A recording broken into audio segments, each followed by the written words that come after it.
abantu tebagimanyi alina talent tewali ddoboozi lyatakola tewali ddoboozi lyatakola naye lwaki kati oba omupite Rain lwaki tetugenda mu komedi naye tumugeza yamukola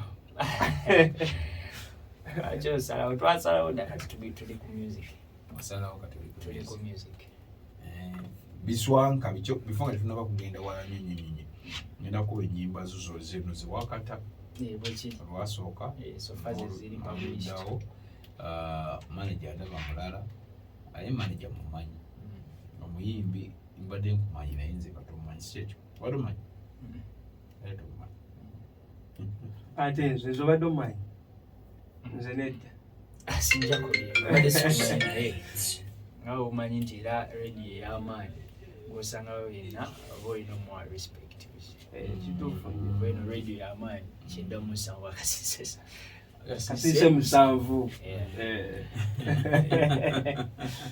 Biswanka okay before nga tunagenda wananyu soka erinnya Biswanka of all names Biswanka lya Kika Biswanka like erinnya Biswanka abantu abamanyi amanya g'abeddira endiga balitegeera okusingira ddala era abakulu ennyo mu myaka abo bayinza okuba nga balitegeera Biswanka baba beddira ndiga akabbira ompologoma ne musajja muganda so linnya lyo lya ddala lya Kika era lyabandiga lwaki tebetuma oba skeletoni oba tabireeta we bakola kati abalala balina amanya gaabwe ba David Lutalo tebali gye bali naye nabo balina ensonga zaabwe kati gwe ensonga ki ensonga yange njagala erinnya lyange ekisooka liri unique oli ayinza okwebuuza lyalu Japan lyaluki lyalu China lyaluki ate ddala lya Derek nayo liryo Biswanka Derek gemanya okay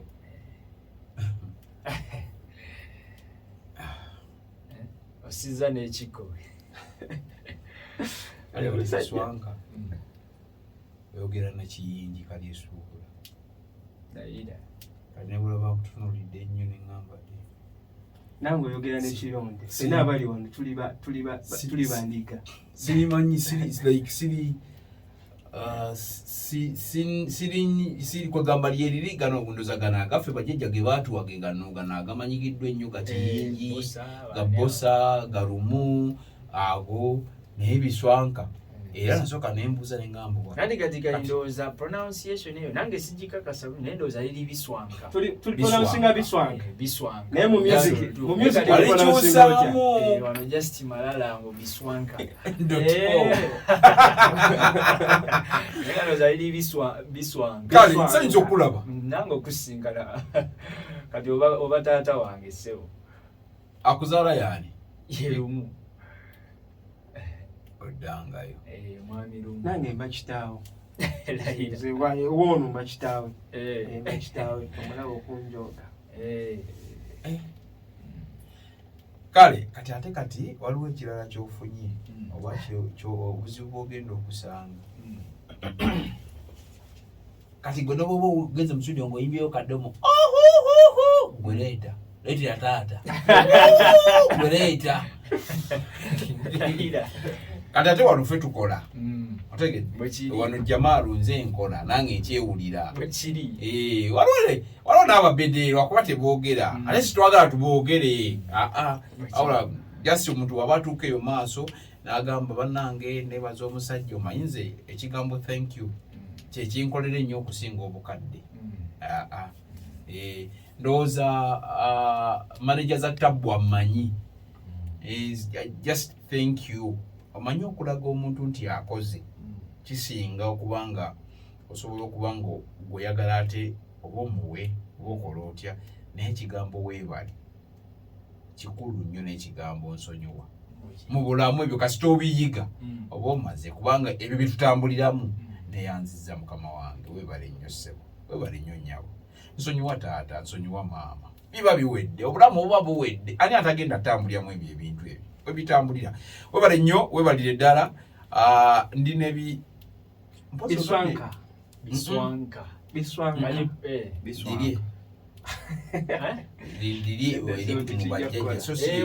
mu Luganda olutuufu kyaleka bali ogera Biswanka Otegedde. Niwagera n'olujanja waza Biswanka. Biswanka, yeah. Biswanka. Ayina ennyimba bbiri olusooka. Lwetwasooka okufulumya baluyita ontunulemu. Ontunulemu. Nkusabye ontunulemu. Just tiki baby. Nkusabye ontunulemu. Loving you is my full-time job. When I come to you, don't reject. When kugamba nti nkwagala, I mean it, don't hesitate. And say, so take a chance, I take you home, I'm sure you don't go regret. Nze bw'owona sizene mikwano mpite, baba ye. Obali eddala ndina Biswanka. Ow'endiga. Oluyimba baluyita Onontwala. Onootwala ani? That's your brand new. Olwaddaku. Ontunulemu. Onootwala ani? Biswanka kati tugenda kuddewa ku dakiika zino entono zigenda oyitamu kati ninyo. Tugenda kwogera ku music wo. Sina kirala kyenjagala nze. Ate kati ekizibu ky'osanze nti kati oli wandiga. Wakika. Kati oli wakika kati kizibu awo oba oyisanze obuzibu njagala birungi. Bwekiri? Wakera ku makya nakuwulyako mu fangoni naye n'ovaayo ebyo byaliwo ebyo bibeerawo nenjala twogere ku ndongo. Ani yawandiika luno oluyimba? Olwasooka luli ne lutikiza nnyo ku TikTok olwo. Yes, ani yaluwandiika? Omukulu Biswanka yaluwandiika. Sikuwulira. Nga sikuwulira oko. Yeah. Ani yawandiika oluyimba? Oluyimba olwo baluyita ontunulemu. Lwawandiikibwa Biswanka. Naye nga lyrics ziri machuwa ate ng'oli mwana muto. Simanyi just nga omanyira creativity ndowooza na kulowooleza kintu kukozi nalinga kwe nakijja tisinga mukwano muwala. Yali storage. Lwaba kwegamba oluyimba olwo lukwana era oluwulira nti nkusabye ontunulemu. Lukwana? Nze kwe naki.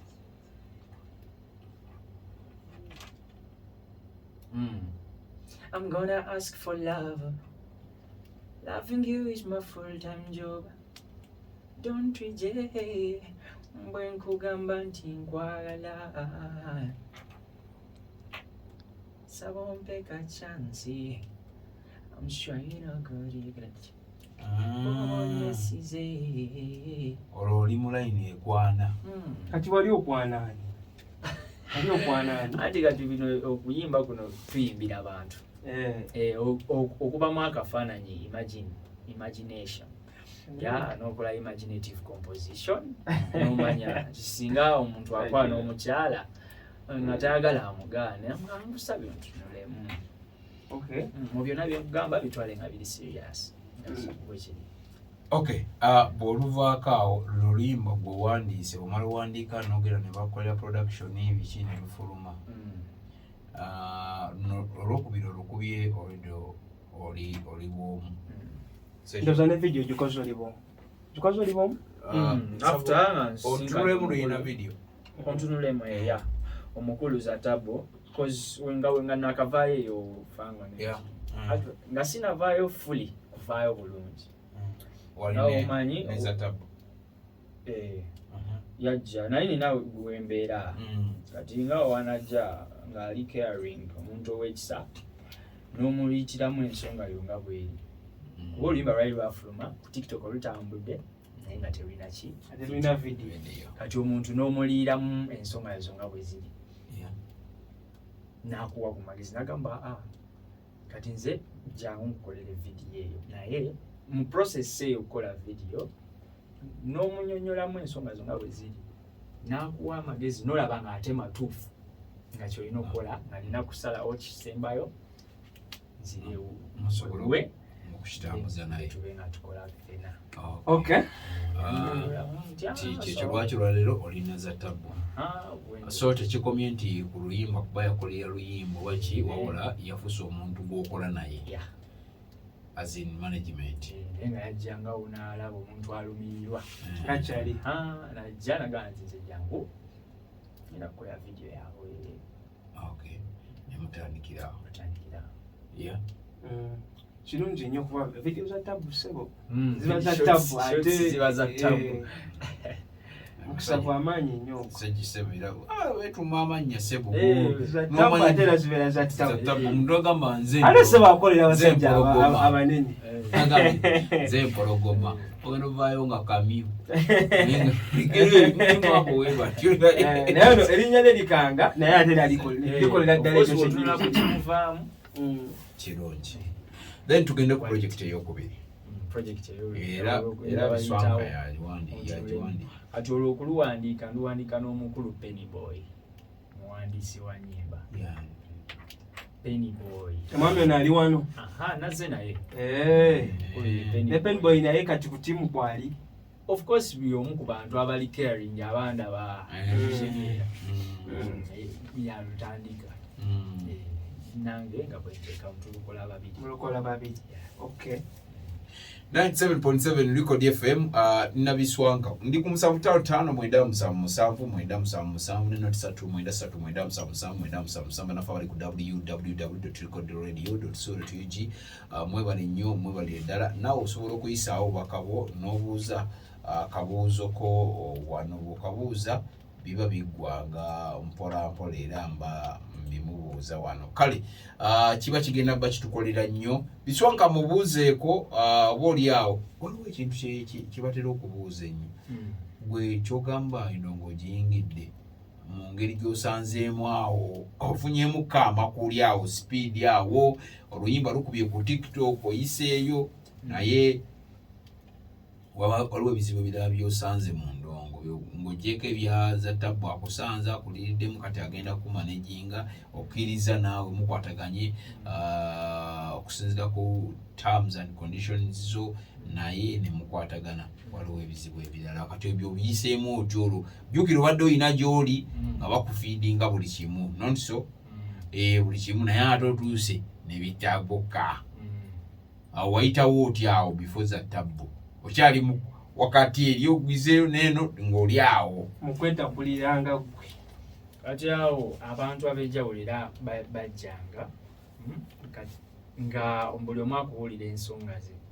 n'omuwuliriza tinze jangu njagala nkumanaginga biki bwe bityo mu style bwetyo nga bajja ab'enjawulo ng'abamuwabula bajja nga naye balina dawuti nti naye kituufu wavaayo nga tebakakasa ate sinavaayo mu butongole kwogera omanyi ku TikTok ey'amaanyi tulinayo kamatonotono TikTok asi matono amaanyi ogalina ku TikTok ogalina ku TikTok kati we navaayo nenkyogera naye ate ngolo mmaze ovaayo nkwataganye neza tabu ebbanga liyise nawoko wabula olwakale wabawo ka pressure kalino lwakisoogera buli omu ali awo ata yeebuuza shikira nenvaayo nti nze navaayo netonda nekigwa kati tewali buzibu bwewafunamu nga Big Bro wakubuuziza within that period just ekizibu kyewafunamu kyakubeera nga wali ku pressure okuwulira nga oyagala oyogere nti nvuddeyo kyekyokka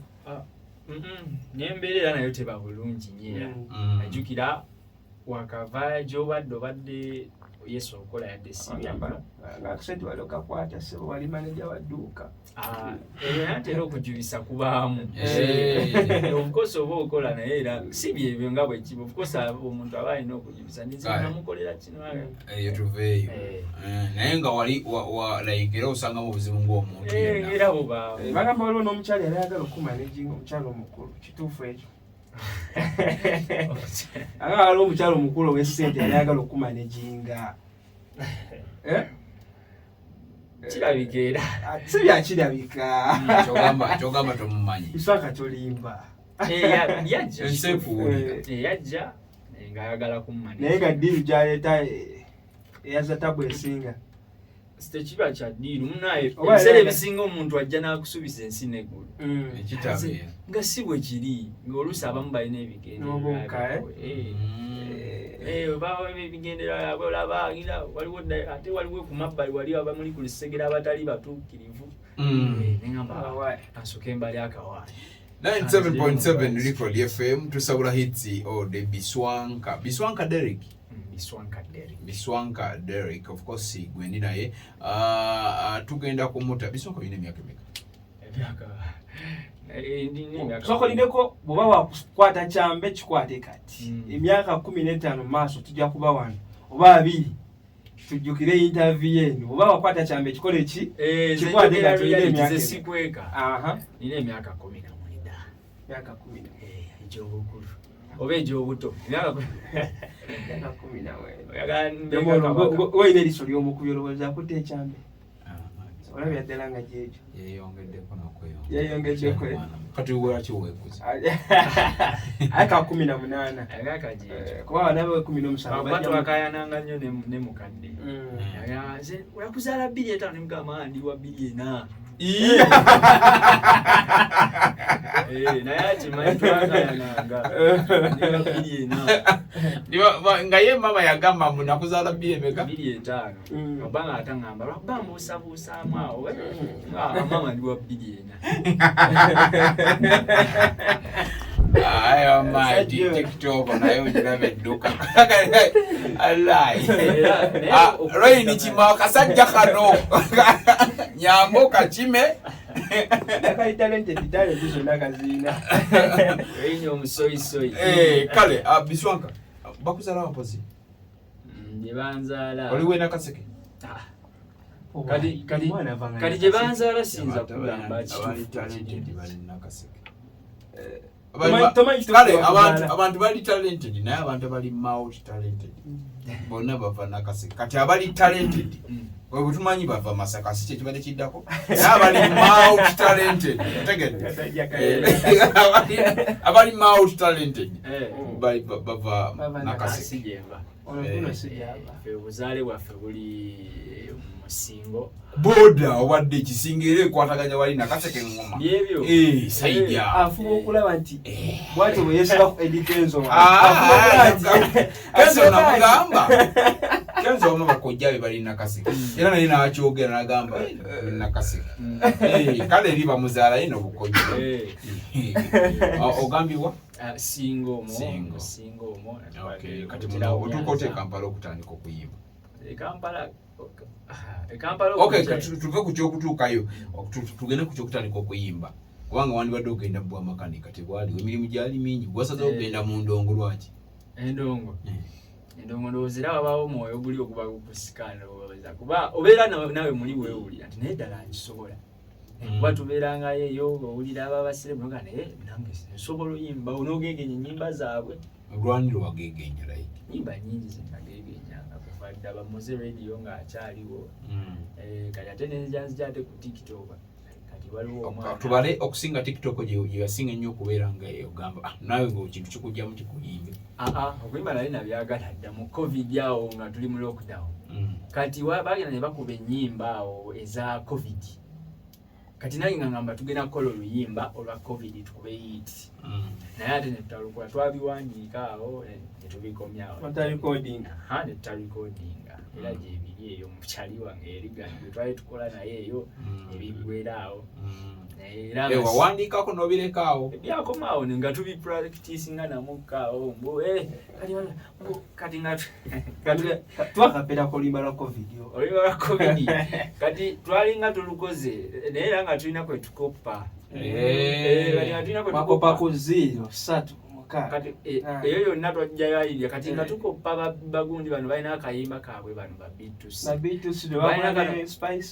balina kano mbu inadi 1990 biki ife nga tugamba nti on a the 1st of January new year 2020 mbwa kati nga eringa story nti abantu twali banja bagwaniriza omwaka nga tujjudde akamwenyu akayitirivu naye era bakatonda watusuula munnabe ngamba ekirwadde kikanywa musaayi COVID-19 is taking over many people suffering and crying bwebityo kati lwaki toluliza nga lukulya olaba oluyimba olwo mayisa abasajja alina omulanga gwaliko gwa HIV ewali covid funayo akaddo jatuula mu future yo maaso ojja teekawo HIV oluyimba olwo olukole lujja kukola lujja kutambula bwogambye kuba nekitwadde nakyo kikyatutawaanya nnyo kati otwayagala odduka nekyali wange abasunula zipu ng'eggwanga muganda kitutawaanya ng'omuntu netulukomyawo netubeerawo nga tukola nga omanyi nti oba olina okukola obeerawo ovuddemu mu ssomero mulina okubeerawo nga oyiye okukola tubeerawo mpolampola tiktok ate we yakyakira ennyawo mu 2021 kati nga ndaba nnyo obuvidiyo bw'abantu nange nengamba lwaki sikolayo ka vidiyo kati ka vidiyo ke nasooka okukola ne kakola obulungi ogamba nti kati bantu bangi bakalabye era oba nali nkolanga bya Mariya kyera kati waliwo akayimba akatambula nnyo ku tiktok nga bagiramu kano ke kazina akaliko bokazina ki kati nze nenkayimba akazina bakayita kano twakayisa happy feet nze neŋŋamba kano twakayisa artificial nga mu ddoboozi lya Mariya kano twakayisa artificial kati bwemu nga commentinga wulira the song is called happy feet nga baseka nze ŋŋambye artificial kati nekakuba nnyo views enfuna views nyingi Mariachi, you sound like Mariachi. Nenga ate sakigezaako ndi nkoze Mariachi. Wakola bibi. You sound like Mariachi. Ngenda okussaamu ne kafilter ka TikTok awo mufaanana kabirevu. Mufaanana Mariachi nange nne mufaanana wetandikira okukola bwoko. Nenkola bwetyo. Okay, Biswanka. Muntu waba kwetaaga bwaba walogezaako kuyimbako like mu audience awo ngewerako nga nnene. Olwaleero. Okay. Somaya twayimbye kawo ku theater na bonita though genuinely egisooka kubanza eggulo. Egimu ku mirundi gyange egisoose okuyimba audience ennene. Oyimbye wa? Ola bonita? Na bonita. Audience yabadde etya?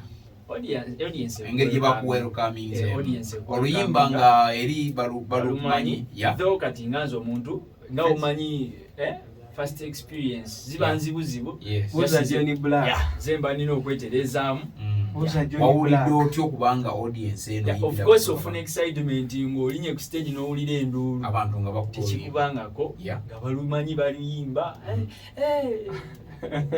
tuyimba ffena that sort olira bulungi nga abantu bakwaniriza olimba balumanyi kanfube ntone kintu bwekityo. 97.7 Record FM tusabula hits all day. Nsabula osome namba y'essimu abantu abakwetaaga social media platforms zo byonna mpozi Kim ng'olina ky'obuuza ekisemba ekya Biswanka. Biswanka sina kyengenda kumubuuza naye kyenjagala omugamba nti amagezi ge tukuwadde off air gatwale kusaba ogatwale ogende mu maaso ate n'omusajja ono off air kiwedde off air mu Luganda kyeki nga tetuli ku mpewo n'ekirala omusajja oyo mwekwate omusajja atambuza ate akoze abantu bangi kale muganda wange nkwagaliza birungi osome social media platforms zo batumaliriza muganda Biswanka for now kyenyinza okugamba abawuliza ba Record FM mwena abatuteze obulungi nti Biswanka muyimbi mu kuyimba mupya naye nga bwetugamba ku sites ez'enjawulo eziri ku naye loko boom ngamba mba supportinze nyo lwaki temujja ne musponsoringa show yange nice loko boom eriha mu manzo nyo okuyita awakantu ako mba ne Biswanka ku sites ez'enjawulo waali TikTok wendi, Facebook gye tuli, Spotify onoonya music gyali, Instagram eki byonna gye tuli. Enamba yaffe ya business Biswanka ng'omwetaaze eri 07 09 8 21 88 baddiremuko. Enamba ya Biswanka Derek eri 0709 ya manager business bana waliyo abaana abawala kati abali mu kwesunga enkyankeramu okubira business Biswanka eri noti musanvu noti mwenda kinana mwemu kanafuna abiri mwemu kinana bagalo kakubira oyina girlfriend toyina biri konyebyo concentrating ku muziki kituufu naye ngo badde osuubira bibeerako aisera wonte n'omulamu essera wekituuka era kale tuweeyo bbanga ki ebanga kiri automatic next week kikola bato obadde owagiranye bato kiba n'essimu mbadde bonna wadde wagira wonna bonna tweyanzenga Biswanka. This is home. Wano waka ndi musanyufu just know record waka era manager ojja kujja ogende straight wa manager Wiriba luyimba lulungi alulabe bulungi nnyo wano ewange luli mu fayiro zange nja kukola ekyange kisobose naye manager Wiriba ayongere okutuwaga head eya buli kimu kubanga zino talent empya tuzeetaaga era ffe tuzikwatako recording nga record radio ne tuzitandika ne tuzimakinga kitegedde. So you welcome wano waka ate kati ekizibu kyosanze nti osanzeemu kali esuubula kingi kati awo biba bikyukamu nti newe kiba kya manager mugaane mugamba Ssebugo musaayi enkya tusobola okukuba Freedom City ate nga kyekirooto nkikulabamu ndabanga waliwo obwenyimba awo nga ziizo 2 3 4 5 actually abawagizi bonna bawuliza basuubire ekirungi okuva gye tuli just tusaba buwagizi bakuwagira abantu bakwagadde just no record radio kati ninyo nkomawo ne Johannes official.